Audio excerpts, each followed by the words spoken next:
ओम अज्ञानतिमिरन्धस्य ज्ञानाञ्जनशलाकय चक्षुरुन्मीलितं येन तस्मै श्रीगुरुवे नमः। श्रीचैतन्यमनोभीष्टं स्थापितं येन भूतले स्वयं रूप कदा मह्यं ददाति स्वपदान्तिकं।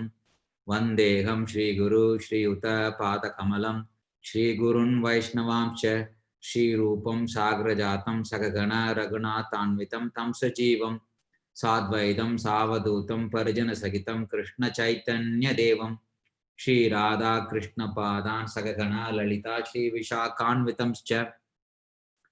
नमो ओं विष्णुपादाय कृष्णपृष्ठाय भूतले श्रीमते भक्तिवेदान्त स्वामिन्निति नामिने। नमस्ते सारस्वती देवे गौरवाणी प्रचारिणे निर्विशेष शून्यवादी पाश्चात्य देशतारिणे। वाञ्छाकल्पतरुभ्यश्च कृपा सिन्धुभ्य एव च पतितानां पावनेभ्यो वैष्णवेभ्यो नमो नमः। नमो महावदन्याय कृष्णप्रेमप्रदायते कृष्णाय कृष्णचैतन्य नाम्ने गौरतिष्वे नमः।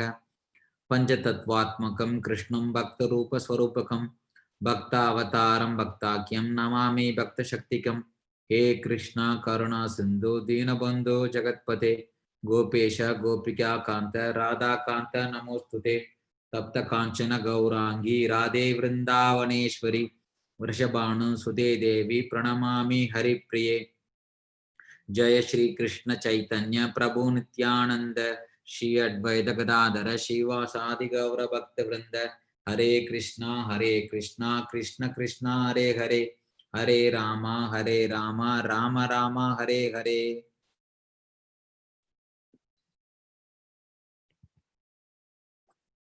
Okay, we'll get started. So again, welcome to our weekly study of Bhagavad Gita. For past 12 weeks, we get done a systematic introduction to the thematic study of Bhagavad Gita. The major themes in Bhagavad Gita, there are 5 major topics of knowledge Gita discusses. Ishvara, knowledge about God. Jiva, knowledge of the living entities. And then Prakriti, material nature. Kala, the time factor. Karma, the actions and reactions of the conditioned living entity in this material creation. That's karma. Out of this 5, 4 of them are eternal, right? Ishvara, Jiva, Prakriti, and Kala, they are eternal. Whereas karma, it is not eternal, it's temporary. It manifests and then it unmanifests, right? Or for that, karma is not eternal. It can be stopped at some point of time. If somebody makes an endeavor, the living entity's karma can be eradicated. That's what we saw. Basically, there are 3 types of karma we saw. One is karma, the actions which are prescribed in the scriptures. When you do those activities, when you perform those activities, there will be a positive reaction. Simply, this is called karma or punya karma. Then the second type of karma is called vikarma, the actions which are prohibited in the scripture. When you do, there will be a negative consequence or negative reaction will be there. So that's called vikarma. Generally, we call it as papam or papa. Then there's a third type of karma called akarma. Akarma means activities when you perform, those activities will not give any reactions. Because in this world, every action has a consequent reaction. That is the laws of nature. But for akarma, when you do those activities, there won't be any reaction, neither positive nor negative. Not only that, this akarma does not give any future reactions. Also, it burns up the stockpile of all our positive and negative reactions. Until the stockpile of all the reactions, both papa and punya, are completely removed, until our both credit and debit account becomes zero, we will not get relief from this material world to go to spiritual world. So that's what Krishna prescribes, the spiritual activities which are called akarma. When you perform, there is not only future reaction, there is no more future reactions, but it stops burns all our stockpile reactions. That is what Krishna, proposes in Bhagavad Gita. That we call it as Bhakti Yoga. Bhakti Yoga means any activity, whether even our family duty, our work, our social responsibility, everything, when we do those activities in connection to God, in relationship with God, then those activities does not fall into any more category of karma and vikarma. It becomes akarma. The same work I am doing, right? If that work is authorized work, there won't be any negative reaction. There will be a positive reaction for it. But the same activity, same work, if I do, if it is not prescribed or if it is prohibited in the scriptures, when you do this activity, there will be a negative reaction or papa. Even the work I do, it can fall into both punya and papa category. But if that same work, if I know how to use the results of those work, if I know how to do the results of the work in service to God, then that regular work, the prescribed duty, becomes bhakti yoga. This is called dovetailing our propensities in connection to God. Then this becomes akarma, there is no more reaction. So that's what throughout Gita Krishna tells, whether it's karma yoga or jnana yoga or dhyana yoga, all of them ultimately has to become bhakti yoga to give the ultimate results. The ultimate result, the goal of human life, is to get out of this material world and go back to our home, the spiritual world. Right? So this is the art of working, the art of living, the art of decision making. That's what Krishna propounds in Bhagavad Gita. So this is what the thematic introduction for past 12 weeks. We also saw that after learning the 5 major topics of Gita, the spiritual solution Gita is giving to our material problems. We started with the problem of birth, death, old age and disease. On top of it, we are all facing the 3 categories of miseries: Adya Atmika Klesha, Adi Bodhika Klesha, Adi Daivika Klesha. Everybody is going through these 7 things: birth, death, Janma, Mrityu, Jara, Vyadi, Dukkha, Doshana, Darshanam. And then Adhyatmika Klesha, Adi Bodhika Klesha, Adi Daivika Klesha. This birth, death, old age and disease is the pain, and Adhyatmika Klesha, Adi Bodhika Klesha, Adi Devika Klesha is the punishment we saw, because we are all rebelled against the Lord. We wanted to become independent of the Lord. That's why we came into this material world. In one sense, this material world is a correction place. It's a jailhouse. It's an opportunity given for the living entity, rebellious living entity, to correct his attitude, to correct his propensity and get out of this material world and go back to spiritual world. That is the perfection of human life. Right? Now we saw that the application of Gita, right? There are 4 principles in the practical application. Several things we talked about, right? The do's and don'ts of spiritual life, the charity, right? And all those things we saw, different types of charity, the transcendental charity, all those things we saw. Out of the do's, there are 4 things we talked about: A, B, C, D. A stands for association, right? Association of like-minded spiritual seekers, association of devotees who understand the goal of life, who want to dovetail everything, engage in service to the Lord. When we associate with them, the similar desire will arouse in our heart also. We will understand, we will get clarity of the knowledge, clarity of thought, then we will understand the goal of life. When we associate with them, sadhu sangha, Srimad Bhagavatam describes lavamatra sadhu sangha. Lava means a fraction of a second. Even a fraction of a second, an association with the elevated devotee can change our destination. Association of devotees, that stands for A, and B stands for books. Bhagavad Gita and Srimad Bhagavatam. We should read them systematically, almost every day. And then C stands for chanting, chanting the holy names of the Lord. Especially in this Kali Yuga, one should chant these 16 names. Hare Krishna, Krishna Krishna, Hare Hare, Hare Rama, Rama Rama, Hare Hare. This gives the highest platform to realize God. Right? Iti Shodashaka Nam Nam, Kali Kalmasha Nashanam, Nata Paratara Upayat Sarva Vedeshu Drishyate. Even if you search the entire Vedas, you will not find out a better means of counteracting the evil effects of Kali. Right? This is the verdict of Kali Shantarana Upanishad. And then the fourth item we saw, diet. One should always eat Krishna Prasadam. Whatever we cook at home, right?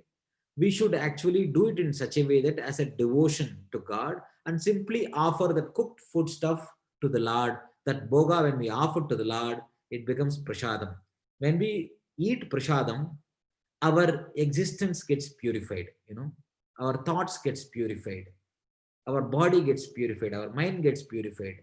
When our existence is purified, our intelligence, our discriminating ability to understand what is what will nicely develop. So these four things, when we do, one can experience, bliss even in this world, to get a glimpse of what the spiritual life is, what the spiritual world is all about. As part of this, A, B, C, D, as I said, B, reading of Srimad Bhagavad Gita and Srimad Bhagavatam is an important act. Now, moving forward, from today onwards, we are going to read as part of our regular scriptural study. We are going to systematically study the Bhagavad Gita, especially Bhagavad Gita as it is. Translated and commented by His Divine Grace, A.C. Bhaktivedanta Swami Srila Prabhupada, the founder Acharya of ISKCON. That's the book we are going to use. As part of the message I sent in WhatsApp, I sent a link to the book, online, available in Amazon, both international Amazon.com as well as Amazon.in. These books are available. Also, if you want a soft copy, I also sent the link, vedabase.com. If you go, you'll be able to get the link to this book. Srimad Bhagavatam and many other books also is there, available freely. I sent the link. That's the material we are going to use. We are going to read this book from cover to cover, starting from the preface, setting the scene, introduction in the book, and then chapter by chapter, verse by verse, including the translation and commentary. That's what we are going to do in the upcoming sessions. Today, we are reading from the first portion of the book, setting the scene, right? So the setting the scene is just a one page. What gives the context where Bhagavad Gita comes from. Bhagavad Gita is part of Mahabharata. Mahabharata is the greatest literature in the world, right? It has more than 100,000 words. There is no other work in the entire world, entire material world, as big and as systematic as Mahabharata. Mahabharata contains 18 parvas, right? 18 books, 18 divisions. One of the book is called Bhishma Parva. In the beginning of Bhishma Parva, right, the war is about to begin, Kurukshetra war. In that Bhishma Parva comes Bhagavad Gita, the 18 chapters of Bhagavad Gita. This Mahabharata is composed by Vedavyasa. Maharishi Vyasadeva composed this in the written format, right, 5,000 years ago. He didn't imagine, he didn't write out of something out of his mental concoction, right? Itihasa means this had happened. That's the little meaning of the word. Itihasa means this had happened. That's the meaning of the word itihasa, right? Based on the historical account, what happened in the past. Actually, in fact, Vyasadeva wrote Mahabharata before it happened, because Vyasadeva is a Trikala Jnani. He can know the past, present, and future. In fact, he compiled Mahabharata, started compiling Mahabharata even before the incident started happening, because he can foresee the future. For this great work, he compiled it, all the spiritual principles with this historical account, with the examples if he teaches, people can understand. Based on historical account of what happened, people can understand spirituality. For this benefit, for the purpose of guiding the human society, where the Vyas compiled Mahabharata. When the great work, when he is about to compile, he wanted a proper person who can ascribe, who can scribe, write these words in the written format, you know. So Brahmaji directs Vyasadeva that Ganesh ji, Ganesh is the right person, the son of, Devi Parvati and Mahadev, Lord Shiva. Their son is the suitable person who can write down what you are going to compose. And Vyasadeva approaches Ganesh ji and he offers his respect. Ganesh ji, I have been directed towards you. I have taken up the task of composing this Mahabharata for the well-being of humankind. And I have been directed by Lord Brahmaji to approach you, that you will be the proper person who can write down, who can assist me in compiling this scripture. And Ganesh ji said, I will be more than happy to do this service of compiling this Mahabharata, writing down this Mahabharata in the written words, but on one condition. When you start reciting this Mahabharata, the composition, you should not stop in between. That is the condition in which I am going to start. Vyasadeva said, very well, so be it. Based on your request, I will not stop. But I also put a counter request to you. What is the counter request? As I start reciting this composition, when you start writing down, you should not write down anything until you understood what I spoke, what I recited. Whatever I'm reciting, you should understand the meaning completely, then only you should write down. Like that, there is an arrangement between Vyasadeva and Ganesh ji. That is how this Mahabharata was compiled. Within this Mahabharata, right, this Bhagavad Gita comes in the Bhishma Parva when the war was about to begin, right? Arjuna requests Krishna to drive the chariot to the middle of the battlefield. He wanted to see who and all in the opposition party had come to fight against him. He wanted to see them. And Krishna drives the chariot to the middle of the battlefield. He brings the chariot right in front of Bhishma and Drona, the two of the greatest personalities on whom Arjuna has the greatest admiration. His grandfather, and then the Guru, Bhishma and Drona. He knew very well, Krishna knew very well, that if he brings Arjuna in front of Bhishma and Drona, he will become, confused. He will get double-minded. He will get confused to find out whether the war should be fought or not. It is an arrangement by Krishna to speak this Bhagavad Gita. He brings Arjuna in front of specifically Bhishma and Drona so that he can speak Gita, not only for Arjuna.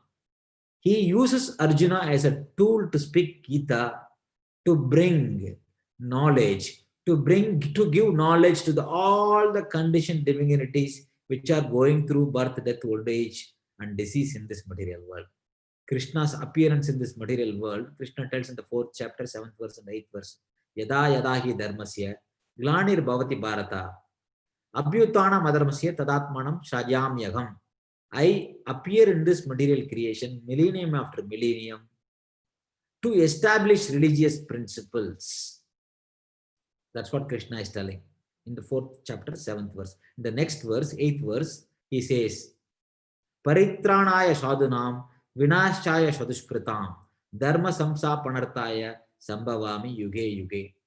To deliver my devotees, to annihilate the miscreants, to re-establish dharma, paritranaya sadhunam, to give pleasure, to give protection, to deliver my devotees, paritranaya sadhunam. Sadhunam means the devotees, the sadhus.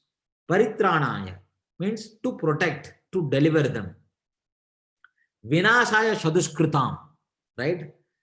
To the miscreants who are going against the laws of dharma, to annihilate them, and dharma samsa panartaya, right? To establish religious principle, dharma samsa panartaya, right? To establish dharma in this world I appear. These are the 3 reasons Krishna gives. Specifically, he comes to deliver the devotees, to give the knowledge of Gita, to give the knowledge about himself, right? Especially when Krishna was young, he enacted various pastimes in Vrindavan with the residents of Vrindavan to attract the conditioned living entities. Krishna's childhood pastimes, if you read from Srimad Bhagavatam, it is the most attractive of all. Anybody and everybody get attracted to the beauty of Krishna, especially to his Leela, to his pastimes, his friendship with his friends, his activities with his friends, his mother, father, other elder Gopas and Gopis, right? The loving relationship he has. Krishna demonstrates that in the pastime of Vrindavan to say that this is what happening eternally in the spiritual world. When Krishna enacts the Vrindavan pastimes in the material world, it happens in Bhauma Vrindavana or Gokula Vrindavana. In the spiritual world, eternally these pastimes are happening. That is called, Goloka Vrindavan. Goloka Vrindavan is in the spiritual world. Gokul Vrindavan, the same Vrindavan when manifests in the material world, it's called Gokul Vrindavan or Bhauma Vrindavan. So Krishna specifically enacts his childhood pastimes to attract the conditioned living entities. This is what you are all belong to. In association with me, you can live happily in the spiritual world. To demonstrate, he enacted these pastimes to attract the conditioned living entity to the spiritual world, right?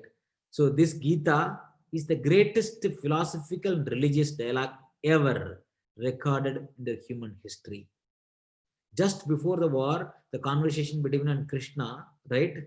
The Arjuna asks questions. Arjuna tells Krishna actually to start with in the beginning of 2nd chapter. In the 1st chapter, he says that 4 reasons why you should not why you should not fight the war.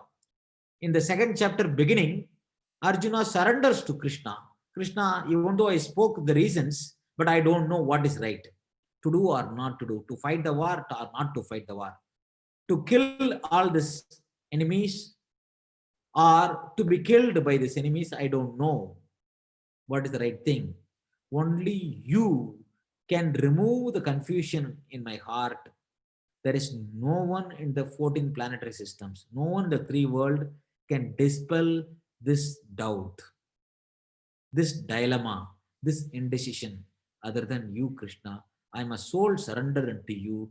I am accepting you as my spiritual master. Please instruct me what is ultimately good for me. When Arjuna surrenders to Krishna, then Krishna begins Bhagavad Gita. This conversation between Arjuna and Krishna, this dialogue is the greatest philosophical and religious thing ever recorded in the history of humankind. That's why all the great people of this world, they all have the greatest appreciation. Just in 700 slokas, Krishna gives the entire essence of all the Vedas, right? We saw that Sarva Upanishad Gavo, we'll study in the introduction also. Sarva Upanishad cow means if you consider all the Upanishads to be a cow, the purpose of cow is to give milk. Right? To get milk out of the cow, you need two things, the calf and the cowherd man. Krishna is the transcendental cowherd boy. Arjuna is the calf. And Krishna is milking this great Upanishads, the conclusion, the philosophical conclusion of all the Vedas, and that becomes Gita Upanishad. Literally, the word Bhagavad Gita, Bhagavan means the Lord, Gita means song, the song of the Lord. That's the meaning of the word Bhagavad Gita. It is spoken to Arjuna. As he said, Arjuna is a devotee and a friend. Right? This is the qualification. As part of the introduction, the first session we saw, the qualification to understand Bhagavad Gita is one should act in the same platform, in the same mood. We should follow in the same footsteps of Arjuna. How Arjuna accepted Gita, that conclusion is also given. What understanding he had come, what conclusion he had given, that is also given in Bhagavad Gita itself. The mood in which Arjuna approached Krishna, in the mood of a disciple, without any envy. As a friend, he did not have any envy towards Krishna. As a devotee, he surrendered to the Lord and he requested him to instruct him. In this humble mood, he made proper inquiry. That mood of a devotee and friendship, that mood of surrender and service, and the mood of having not any envy towards the Lord, that is the qualification to understand Bhagavad Gita.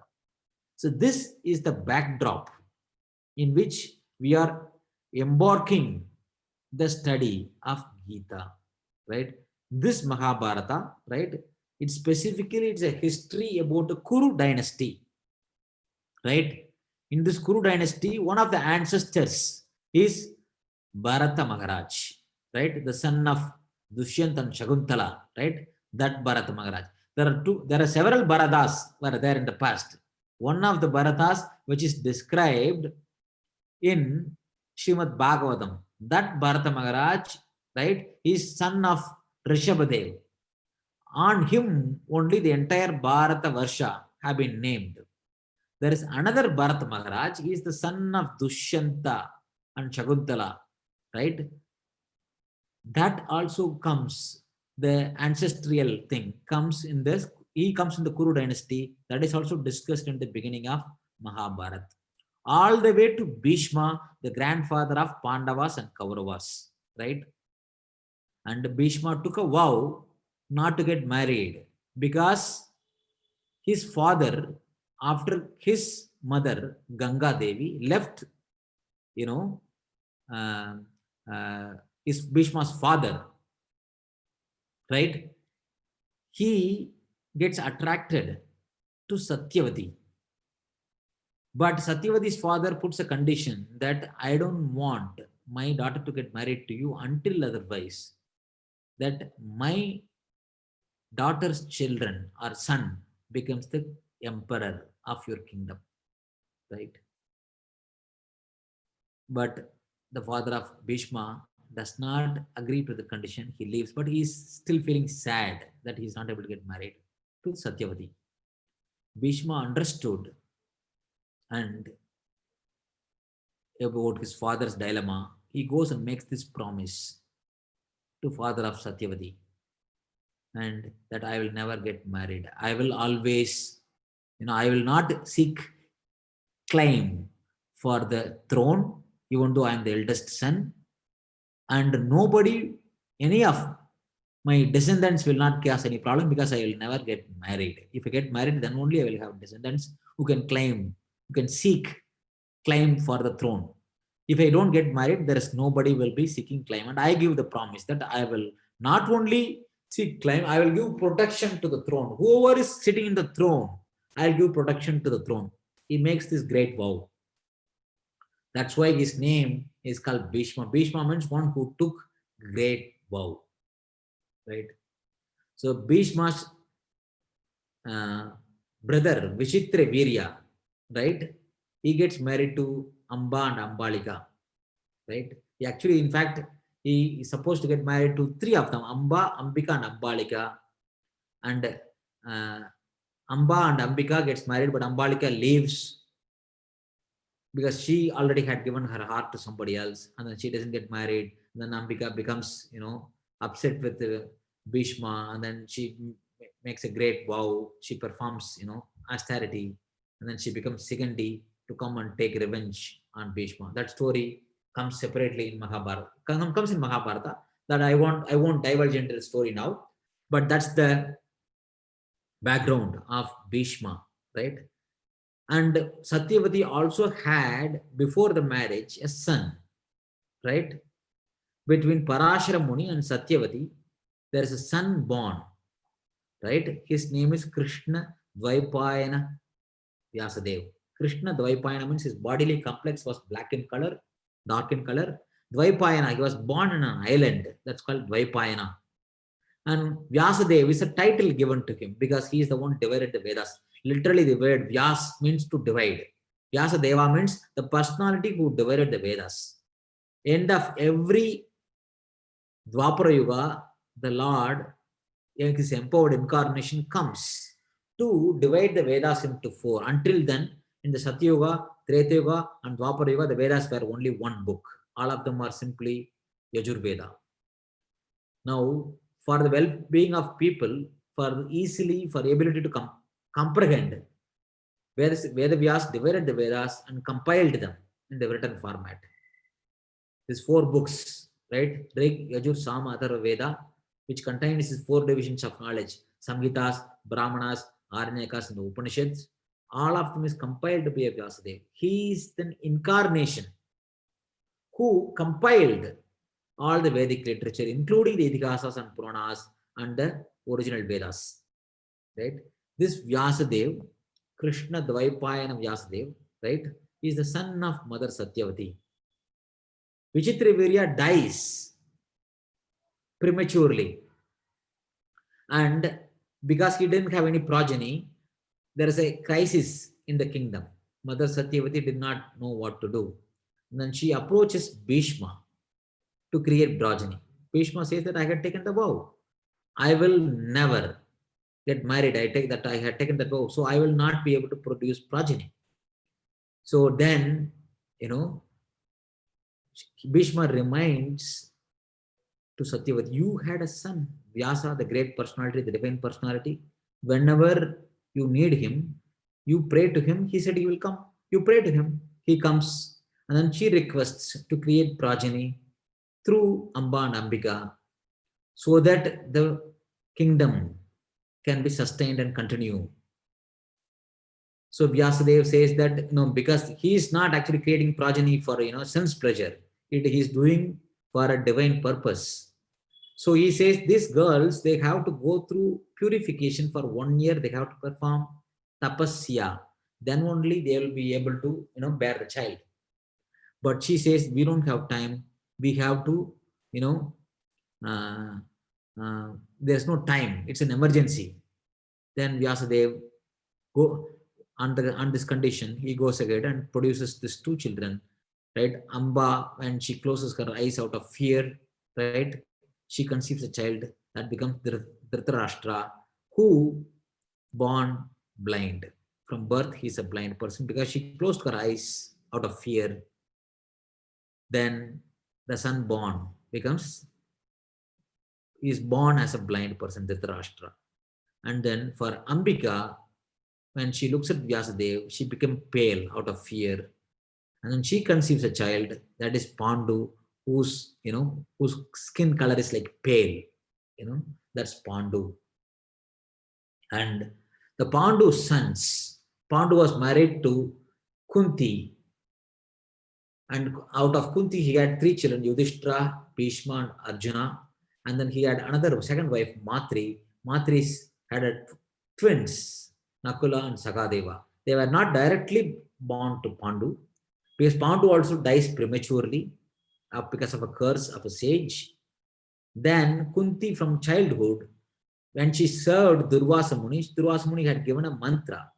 Through that mantra, she can invoke any divine personality, the Devatas, and they can give a child to her. That mantra, when she receives, when she was young, she conceives a child, that becomes Karna. She puts that in the box and sends it in the water in the river Ganges, right? She remembers that mantra now, and that mantra she chants, through which when Dharmaraj, right, when he appears, through that she conceives a son, that becomes Yudhishthira, right? When Vayu comes and gives the son Bhishma, and Indra comes and gives the son Arjuna. And Matri prays the same mantra, and she prays to Ashwini Kumaras, the two demigods who are in charge of all the health, all the beauty in this world. Ashwini Kumaras, right? They're twins. So through them, Matri conceives the child, and the twins born Nakula and Sakadeva. These five are called they are descendants of King Pandu. That's why they're called Pandavas, right? Dhritarashtra also had, 100 sons and one daughter, right? Through his wife, right? That 100 sons, the head of the dam is Duryodhana. Duryodhana is the eldest son, he is the leader, right? Through to Kantari and Dhritarashtra, 100 sons were born. That story, a lot of details is there. I will not get into the detail. This Duryodhana, from the beginning, he is an evil-minded person. He always wanted to cause harm. He is envious of Pandavas. He wanted to kill them through different means. He wanted to cheat them and take the kingdom and whatnot, right? But the uncle, the third son, Vyasadeva gives through this maid servant, because Amba, again, she's afraid of meeting Vyasadeva. She sends down this one of her, maid servant. And this maid servant is a very courageous lady. She prayed to Vyasadeva. And then through Vyasadeva, she conceives the child, Vidura. And Vidura is the most learned person. And he himself is an incarnation of Dharmaraj, Yamadharma.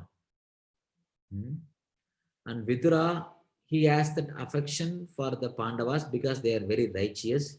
He always protects them from the different, dangers created by Duryodhana and company.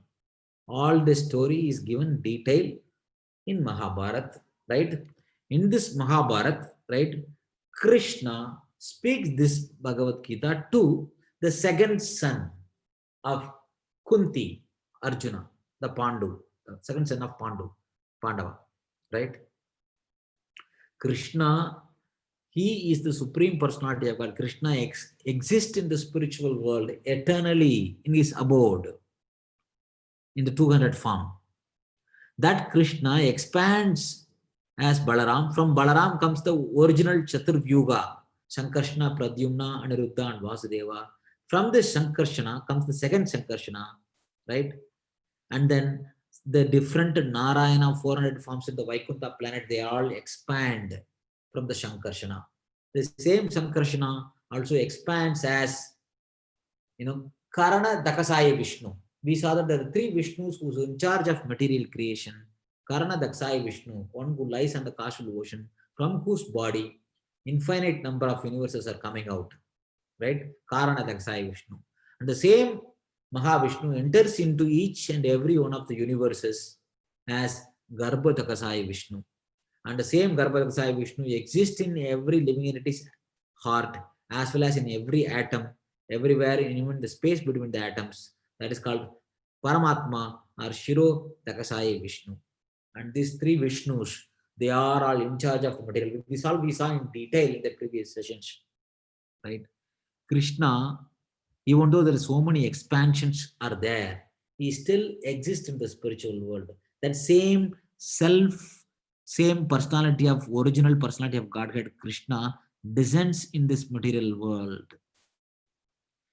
In the Chandra Vamsa, in the dynasty of Vrishni, right? he happened to be the nephew of Kunti also, right? And Krishna is always, Krishna, the Supreme Personality, he comes down to the material world for purpose of, Paritranaya Sadhana Vinashaya Shuddhiskrutam Dharma Samsapanataya Sambhavami Yuge Yuge. He comes to establish Dharma, to protect his devotees, to annihilate the miscreants. And the Arjuna, the Pandavas, being very righteous people, Krishna always has that favor or favored the Pandavas and protected them from all danger. Right? The battle of Kurukshetra started because Duryodhana, with his uncle Shakuni, right, he made a scheme to take the kingdom away from the Pandavas. Pandavas, even though he had given the barren land, the forest and barren land, Pandavas, through their hard work, they converted into Indraprastha. He became so envious of Indraprastha, he wanted to have it. He cheated them in the gambling match, and then he had stolen the property of the Pandavas. And then he gave the condition that 14 years you have to spend in the forest as mendicants, and then 14th year you have 13 years, and 14th year you have to spend in incognito. If we deduct where you are and who you are for that within that 1 year, you have to go through the same period of time, another 14 years plus 1 year in the forest. Now, after the incognito period is over, the Pandavas come and ask for their kingdom, which is the rightful share. But Duryodhana had no intention to give the kingdom back to the Pandavas. He gives some excuse that, oh, you guys were discovered before the incognito period is over, your identity have been discovered. Hence, you got to go back to the forest again for another 14 years. I'm not going to give you the kingdom. Right? But Bhishma calculates the time properly and says that the day Arjuna blew his conch and then with his Kandiba defeated single-handedly the Kaurava army which came to Virata, King Virata's kingdom. So the day he blew the conch and fought with us, at that time already the 14-year period, 1 year incognito period is over. They did not break the condition. Hence, the kingdom should be given to the Pandavas. That's the recommendation given by Bhishma. But Duryodhana does not agree to him. He does not like to return the kingdom. And meanwhile, the Pandavas sent Krishna as the messenger of peace. And he comes as a messenger to broker peace between the Pandavas and Kauravas to avoid the war. But Duryodhana, out of pride, he tries to capture, out of foolishness, he tried to capture Krishna and put him in jail, as well as says that not even a land to the size of the pin of a needle, the head of the needle, I will not give that much land. So Pandavas did not have any choice, were forced to enter into war. Right? Now they ask for 5 villages, but Duryodhana does not want to give anything. Right? So the war is about to begin, and then Arjuna and Duryodhana, both of them approach Krishna to ask for ask Krishna's favor, because Krishna had this army called Narayana army, Narayana Sena, that which is never have been defeated, right? The undefeatable Narayani army, right? Duryodhana takes that, whereas Arjuna, him being a devotee of Krishna, he has faith in Krishna, that I don't want the army, I just want you. Krishna says that I will not even fight, I'm useless. I will not even fight in the war if you take me. At best, I can be your chariot driver. That's the condition in which Krishna comes to the side of Pandavas, and his army, the Narayana army, goes to the side of Duryodhana. Now, these two armies had assembled And this is the scene in which Bhagavad Gita begins, right? What is the scene? The scene starts with when both the parties get assembled in the battlefield of Kurukshetra to fight. Meanwhile, Sanjaya, the secretary of Dhritarashtra, have been given this facility by Vyasadeva, this facility of remote viewing, Dura Drishti, right? Remote viewing capability to Sanjaya so that he can see what is happening in the battlefield and narrate to the king, Dhritarashtra. And when they all assembled in the battlefield, and Dhritarashtra and Sanjaya, they are in the palace, and both of them are sitting together, and Dhritarashtra makes an inquiry. From that inquiry, Gita begins. In the first chapter, first verse, right, starts with Dhritarashtra Uvacha Dharma Kshetre Kurukshetre. Right? Dharma Kshetra means this religious place. It's a holy place. Kurukshetra, the place known as Kurukshetra, which is also a holy place from time immemorial. Kurukshetra is not significant, not just because of the war happened 5,000 years ago. Kurukshetra has always have been a holy place, mentioned in the scripture from time immemorial. Right? Dharma Kshetre Kurukshetre, right? Samaveda Yustava, Mamaka Pandava Sheva, Kim Akurvata Sanjaya is asking, oh, my dear Sanjaya, what did my sons and the Pandu sons desiring to fight, who assembled in the battlefield of Kurukshetra, which is also a holy place, what did they do? Right? Why did he ask this question? Both the parties had assembled to fight. Why he asked this question that what did they do? They had assembled in the battlefield to fight. What will they do? They're supposed to fight only. Why he asked the question? Why? What did they do? Because he had the scope. Kurukshetra is being a Dharmakshetra, holy place.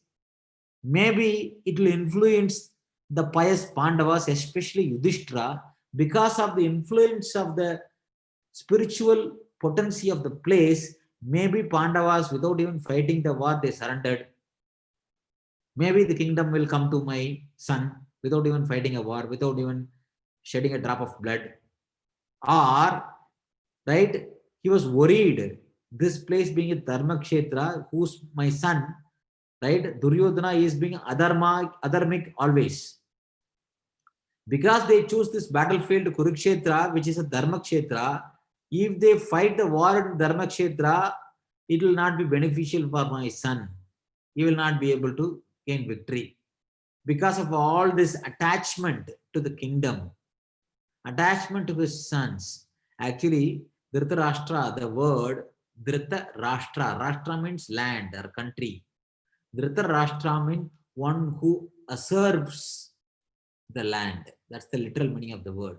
The one, he is not actually officially qualified to be the legal heir of the kingdom, but he, with a devious means, right, he takes the kingdom away from the sons of Pandu, the Pandavas, right? He is so much attached to the land, right? That's why when Duryodhana gives all these ideas to take the land away from Pandavas through this gambling match, sending them to the forest, all of them, right? He went along with Duryodhana's plan, Dhritarashtra, because of his attachment to the land. The name literally Dhritarashtra means one who usurps the land, right? Rashtra means land or country, and Dhrita means one who gets attached or one who takes away the land, right? So this Dhritarashtra, his attachment to his land was so strong. Even though he is materially blind, he didn't have the vision. He is also spiritually blind, right? He did not understand who Krishna is, who Pandavas are, how they are righteous and all of them. He just somehow or the other wanted to take the kingdom away from them, right? That doubt made him to ask this question, what did they do? Did my children win the war?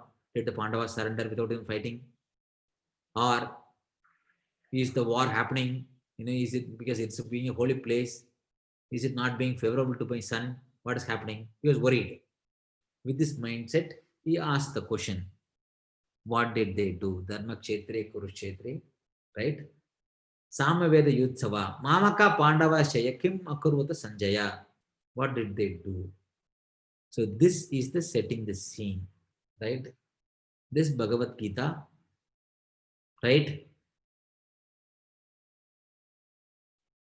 There are many Bhagavad Gita commentaries and translations available, but most of them present the authors or translators' own opinion than the opinion of the speaker of Bhagavad Gita, that is Lord Krishna, right? So that's why when people read Mahabharata, they think it is something as a mythology, and Krishna is just a poetic device for presenting some anonymous genius idea, right? We don't know who wrote it. Some anonymous person who had this wonderful idea, right, to control the society. He created the concept of Krishna, right? Through the story of Mahabharata, like that, people have wrong conception, right? When they study these various commentaries of Bhagavad Gita, because their assumption, right, does not give importance to the speaker of Bhagavad Gita, Krishna. They want to sideline him, right? The Gita's message, right, as per Gita, right, is Krishna. Everything exists because of Krishna. One should surrender to Krishna. One should worship Krishna. One should always think of Krishna. In this way, one can go back to spiritual world. That is the verdict of Bhagavad Gita. That is the message of Bhagavad Gita, as per Bhagavad Gita itself. This particular translation, even though there are many translations out there, this translation, right, is done in a very scholarly way. It has the original Sanskrit, right, Devanagari script, and the transliteration in English. Transliteration means the same shloka, with the help of English letters, one can pronounce even if he doesn't know the Devanagari script, right? So there is a transliteration. People who do not know Devanagari, still they can pronounce or recite the shloka with the help of English, with phonetics and whatnot, right? With the diacritics marks, if you understand, we'll talk about it later, how to read Sanskrit through English, right? And the word by word meaning, and then the translation and the commentary, darshana, all these things by in Bhagavad Gita as it is, verse by verse, chapter by chapter, systematically Srila Prabhupada presents, right? Because he does not, to put his own opinion compared to what Krishna's opinion in Bhagavad Gita. That's why it is named as Bhagavad Gita as it is. It is as Krishna spoke and as Arjuna understood, without any addition or subtraction, without any concoction, without any mental speculation. Srila Prabhupada presents Bhagavad Gita as it is, as it comes through the disciplic succession, as presented by our previous Acharya, as presented by Krishna, as it is, right? Because Krishna, the speaker of Bhagavad Gita, is the ultimate goal, right? Bhagavad Gita presents, as it is, presents this great scripture in its true terms. That means, if you read Bhagavad Gita as it is, you will come to understand who Krishna is, and you will surrender to him. You will go back to spiritual world, right? So this is the setting the scene of this book. The next part is, right, intro, the preface. What is given as preface in Bhagavad Gita as it is. This part is the setting the scene written by the publisher. Then they give the preface to the book, right? This is the preface to the book we are going. See, instead of reading all the word by word, whatever it's there in the book, I'm just giving the summary of what is there. At your leisure time, when you get the book or when you go online, in detail, whatever I explain in summary, it's all presented, right? I am presenting it with a lot more context on what is the background of Gita and all of them, right? So then this preface, right, it is mentioned. This is the format, as I said, the original verse in Sanskrit or Devanagari script. Then there is a transliteration. The same sound of Devanagari script is presented through English letters. Right here is the verse 4 dot, you know, 7. Yada yada hi dharmasya glanir bhavati bharata. Abhyuttanam adharmasya tadatmanam shrajam yaham. Right? When you read the Devanagari, Devanagari is sometimes because of Sandhi, the words are together. Here Srila Prabhupada breaks down the word and then gives individually the word so that they can easy to pronounce through English. And then there is a word by word meaning, synonyms for every word. Yada yada, whenever and wherever. He, certainly. Dharmasya, of religion. Glani, right? Discrepancies, bhavati, become manifested. Bharata, or descendant of Bharata. Abhyutanam, predominance. Adharmasya, of religion. Tadat, tada, right? At that time, Atmanam, self. Shrajami, manifest. Agam, I, right? So this is the word by word meaning. The translation, right? Prabhupada gives, whenever and wherever there is a decline in religious practice, O descendant of Bharata, and a predominant rise of irreligion, at that time I discern myself. This is the meaning of the sloka in English, the translation.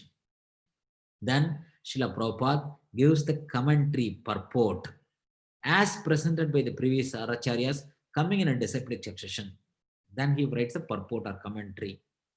Here, the commentary begins. The word Srijami is significant here. Srijami cannot be used in the sense of creation because according to previous verse, there is no creation of the Lord's form or body, right?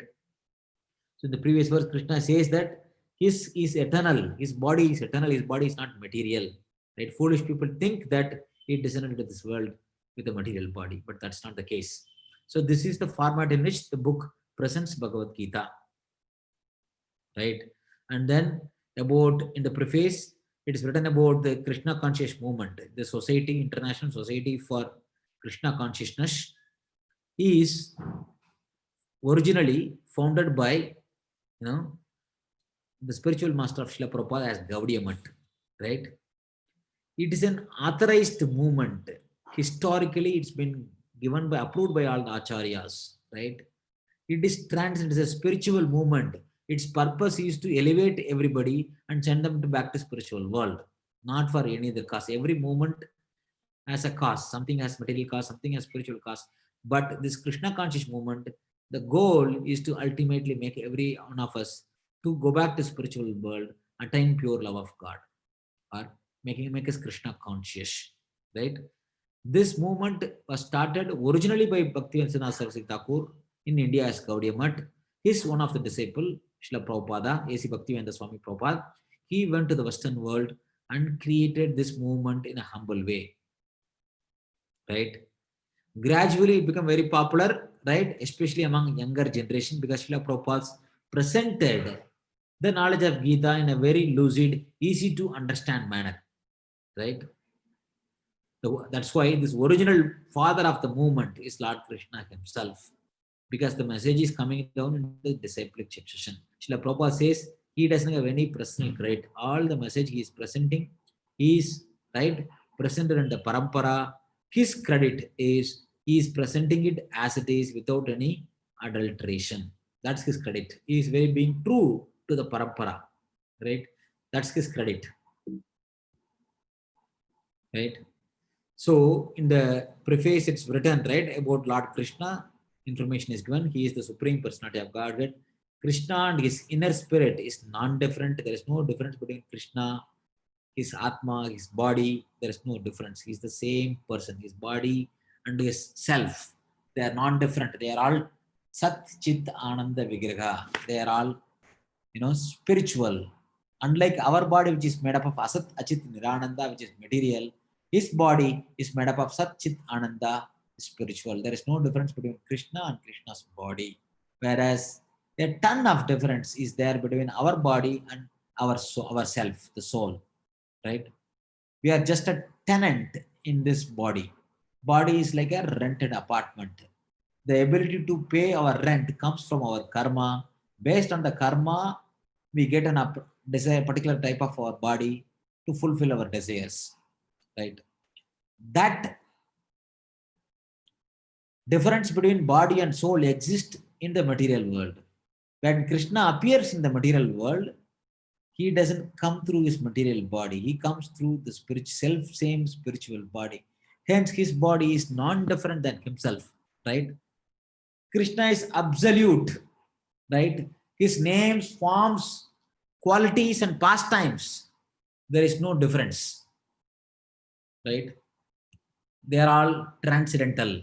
This absolute position of Krishna is very difficult to understand if someone is not a devotee coming in the disciplic succession parampara.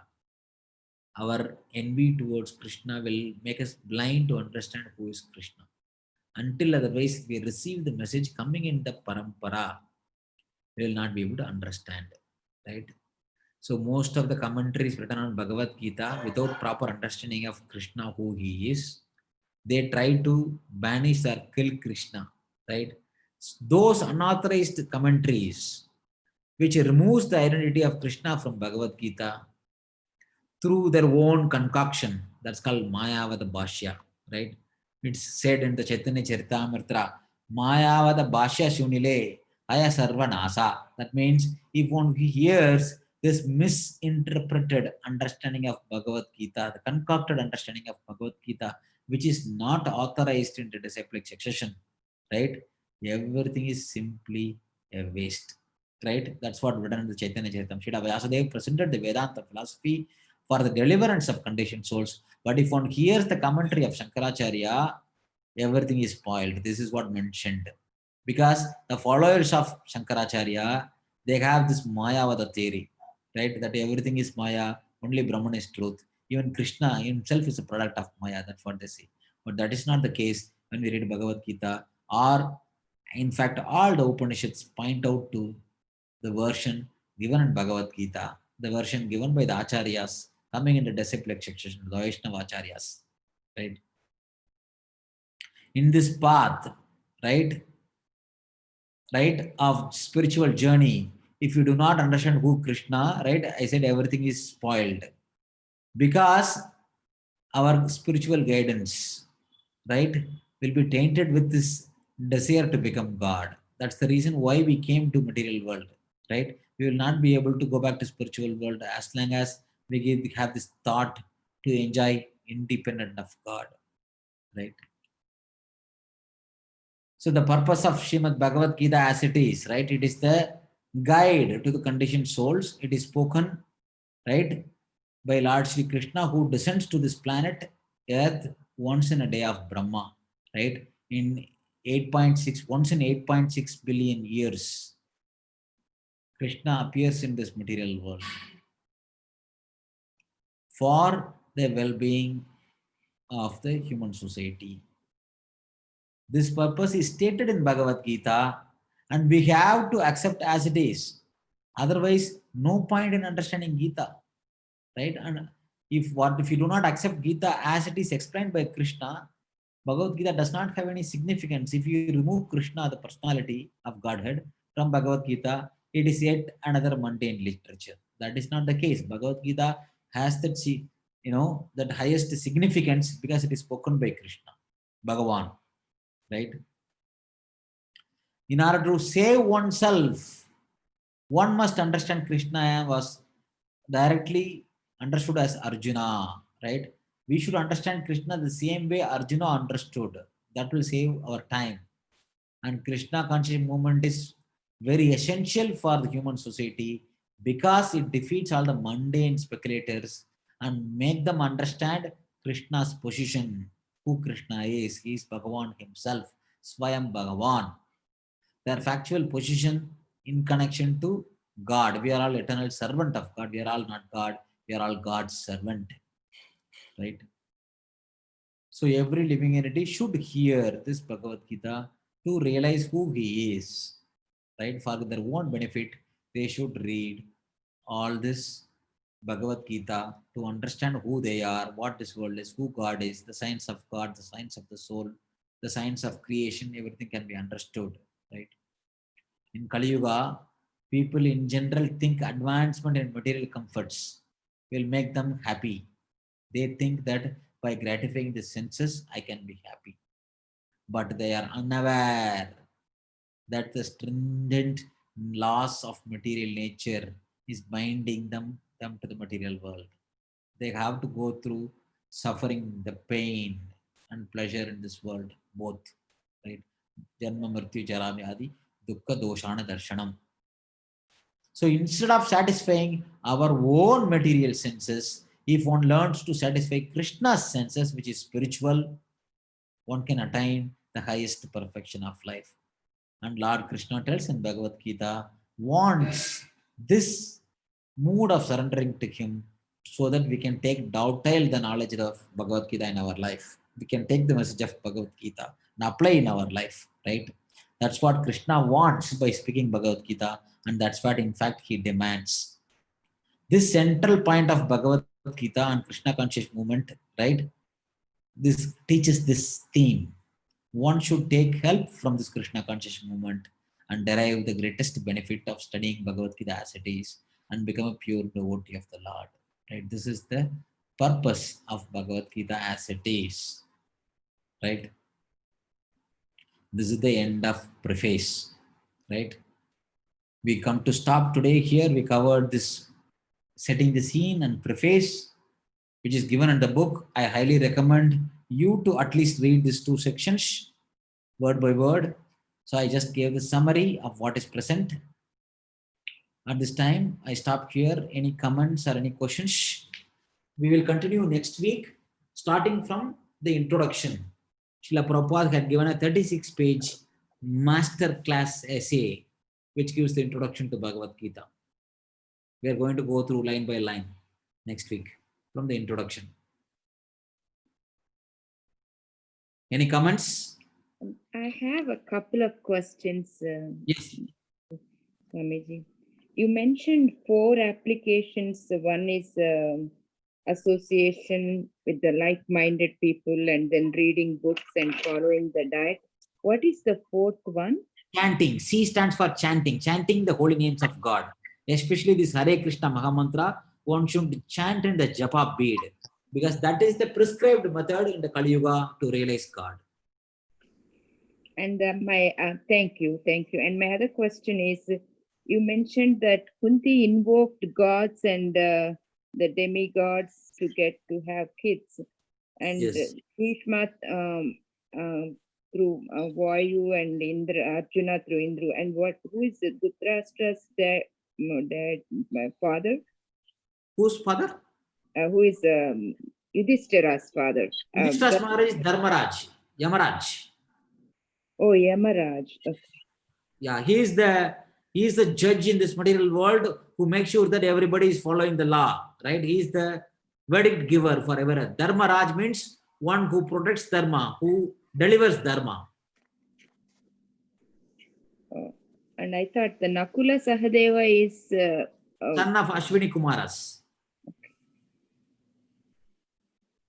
Sons, Ashwini Kumaras, they themselves are twins. You know. Okay. They are the twins demigods. They are in charge of everybody's health and beauty. Okay, thank you. And you also mentioned Kunti's nephew. Who is Kunti's nephew? Kunti's nephew is Krishna. Oh, Kunti's nephew. Kunti's cousin's son is Vasudev. Krishna. See, Vasudev is Kunti's cousin. See, Kunti have been adopted by Kunti Bhoga, right? The adopted son, adopted father of Kunti, so Kunti have been adopted in childhood, right? But before by birth, she was born to, her cousin, her brother was Vasudev, right? Her cousin brother. Okay. and Vasudev's son is Krishna. Krishna. Okay. So in that way, Krishna is nephew of Okay. Kunti Devi. And Balaram too. Yes, both of them are. Both of them are, yes. And Balaram is not born to Devaki, right? He was born. Yeah, he is born to Rohini. to. Those are my questions. I Yeah, kind of- Rohini was living in Vrindavan at that time, and Vasudeva and Devaki was put in prison by Kamsa. At that time, Rohini was living with, uh, uh, Nanda Maharaj and Yashoda, because Nanda Maharaj is a friend of Vasudeva.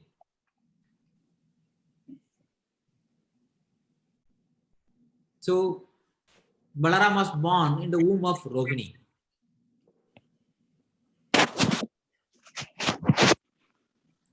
Okay.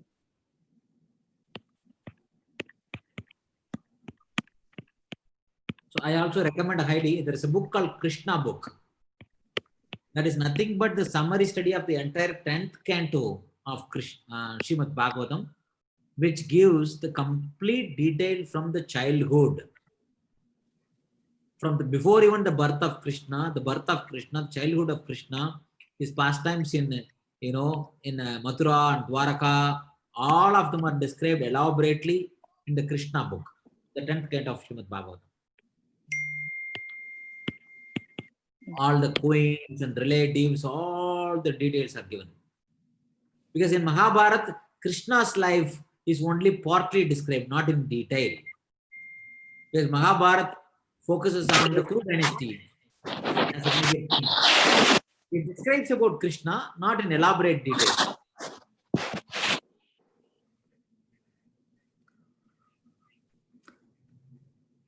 Okay. Any other comments? Yeah, question about in the beginning, you Yes. reference the website. Is it Veda Base or Veda Bhyas? Veda Base. BASE, right? Yeah, vedabase.net or .com. If you type Okay. the URL in your browser, you should. I sent the link in WhatsApp also. That link is available. Yeah, the link is really, that is very, very helpful because it has Yeah. all the. It has the books, Bhagavad Gita as it is. It has the Srimad Bhagavatam, all the 12 cantos, the entire 18,000 verses with verses and commentaries and purport. Everything is given. And then Chaitanya Charitamrita, which is the history of Lord Chaitanya Mahaprabhu, and the nectar of devotion, nectar of instruction, and various books, all the small books compiled by Prabhupada based on the teachings of Gita and Srimad Bhagavatam. All of them are available in the website for free. Thank you. That is very helpful, really. But in spite of that, I recommend still people to have a physical copy of the book so Yeah, that you we can do make have a notes, you physical can underline and copy. everything. No? Chandraji, we do have a physical copy, but the print is very small. Oh, okay. And it's better. There are 2 editions of Bhagavad Gita is there, the small packet edition, and then you can get the proper edition. Yeah, I got the proper edition. So those are those Yeah, print. it's very nice to read, very professionally, nicely done.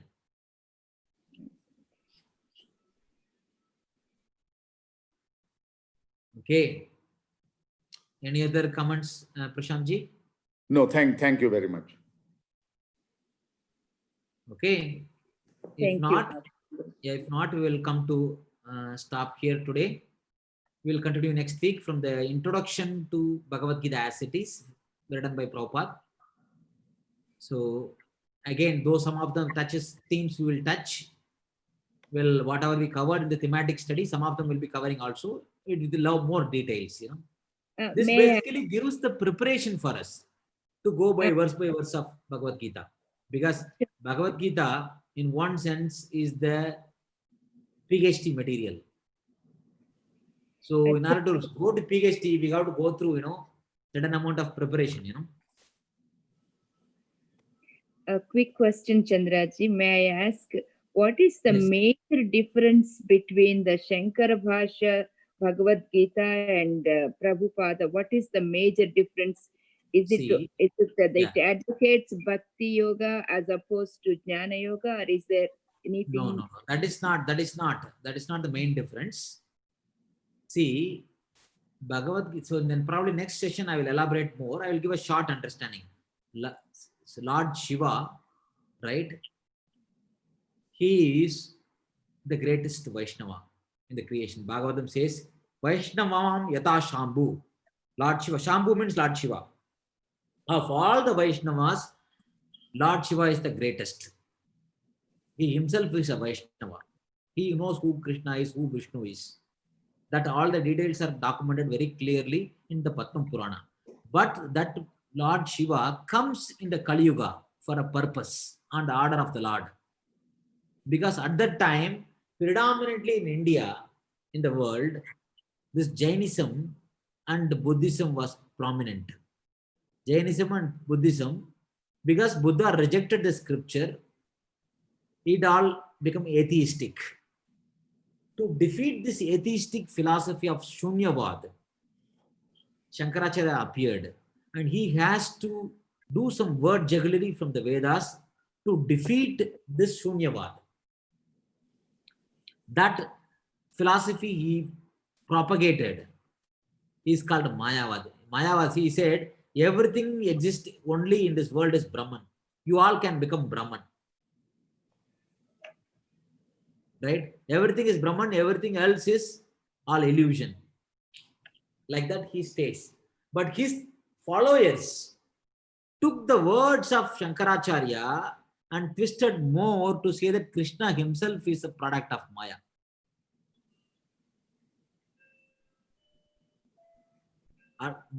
Shankaracharya does not say that. Shankaracharya says, Brahman, Satyam, Jagat, Mityam. He does not commentate on Srimad Bhagavatam. He focuses on the oneness aspect of the absolute truth. The followers of Shankaracharya took this oneness aspect, went to the other extreme, saying that oneness is the only aspect of Brahman, absolute truth. There is no difference in it. Everything is Brahman, including the living entity and God, all are same. In fact, everything is Maya. Even the concept of God, the concept of creation, everything is Maya. They say. This is the main difference. Whereas the Vaishnavacharya's presentation, Shankaracharya, Ramanujacharya, right, Madhvacharya, Vishnu Swami, all the Vaishnavacharya says the supreme absolute truth is a person. That is the difference between the Mayavada philosophy and the Vaishnava philosophy. Vaishnava philosophy accepts the ultimate absolute truth as a supreme person. Because Shankaracharya has to focus on the impersonal aspect, even though Bhagavatam explains very clearly there are three aspects to the absolute truth. Bhagavan is the concluding aspect. This is the main difference. And when you read Bhagavad Gita commentary, there is not much difference. But the people come to conclusion thinking that there is no God. God is, I am God. Oh, I see. Okay. Got it. Because Shankaracharya has to do this thankless job of convincing these Shunyavadis to accept the Vedas. If I am not believing in anything, if I think that the goal is to become zero, if I come and tell you, if you come and tell me that, no, the goal is not to become zero, the goal is to become, servant of God, I'm not going to accept. So Shankaracharya did this word jugglery. Instead of becoming zero, why don't you become everything? Brahman. Why don't you become infinite? That looked attractive for all this Shunyavadis. This is how then Shankaracharya said, I am not saying it, Vedas are saying it. This is how he reintroduced the authority of Vedas in the society. For this purpose alone, Shankaracharya has to focus on the impersonal aspect. But later, Ramanujacharya, Madhvacharya, all of them gave proper understanding that supreme absolute truth is a personality. Lord Chaitanya gave and reconciled the difference between the impersonalist view and the personalist view. Both of them are simultaneously existing. God is both simultaneously personal and impersonal. If you say that God is not impersonal, right? He doesn't have any impersonal features. How can God not have anything? If you say that God is not personal, he's only impersonal, how can God not have something? So this is the inconceivable nature of God. He is simultaneously one and different. This reconciliation was done by Chaitanya Mahaprabhu to Achintya Beda Abeda Tattva. Shankaracharya's Tattva is called, Advaitavad. Later, Ramanacharya came and he gave Vishishta Advaita. Okay. And then Madhavacharya came and gave Dvaitavada. And Chaitanya Mahaprabhu came and Achintya Beda Abeda.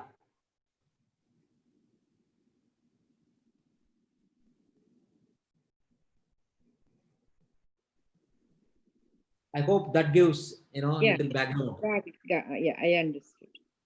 Yes. Thank you. Thank you very much. Thank you. Okay. Any Thank other you. comments? Okay. If not, we'll stop here. Thank you very much. We'll continue next week.